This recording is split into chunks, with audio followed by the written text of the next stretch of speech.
Hi everyone, and welcome to another round of Juicy Grammar with Stephen.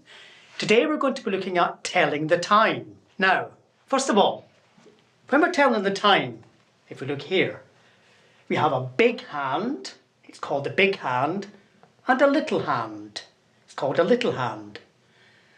The big hand tells us, when it's straight up and down, that it's o'clock. And the little hand, when it moves around, tells us what hour it is. For example,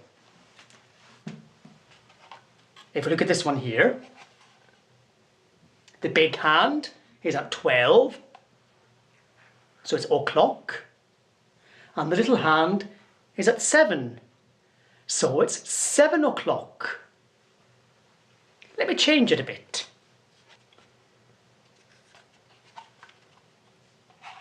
This time, if you look, the big hand is still at 12, so it's now o'clock, and the little hand is at 10, so it's 10 o'clock. However, 10 o'clock like this, if you look at this way, it tells us it's 10 a.m. But it can also be 10 p.m. What do we mean by that? That's one of the complex things about telling the time in English. Because I can say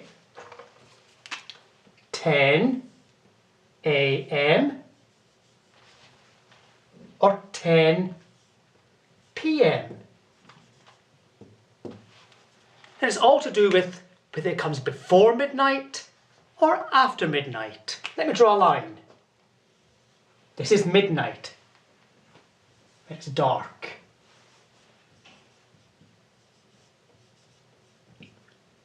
It goes all the way to 12 o'clock in the daytime, then it's noon, and it goes all the way again back round to midnight again. Now, AM stands for anti-meridian, and that means before 12 o'clock noon. So in this case, 10 o'clock, 10 a.m. would be like this. However, if it's 10 o'clock in the evening, 10 p.m., then it's actually not your clock, your digital clock will say 2200 hours, because it stands for p.m. post-meridian. Now, to play the game with the clocks, we've got a game which we call What's the Time, Mr. Wolf? And as you can see, it works the following way. One of you is Mr. Wolf, and you stand at one end of the room or in the playground. At the other end of the playground or the room stands everyone else. What everyone asks Mr. Wolf is to say, "What's the time, Mr. Wolf?" Can you all say it? What's the time, Mr. Wolf? Then Mr. Wolf will say back, for example, it's 2 o'clock. So what happens?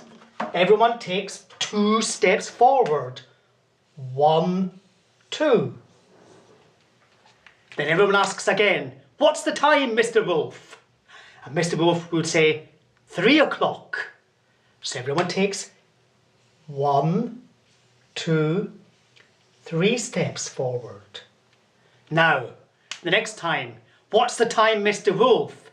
If Mr. Wolf says it's dinner time, then everyone has to try and get back to the beginning before Mr. Wolf catches you. I've got a couple of videos for you to see about this. You can see some children playing What's the Time, Mr. Wolf, and a little story, What's the Time, Mr. Wolf? And they're on a link based on this programme here today. See you again soon.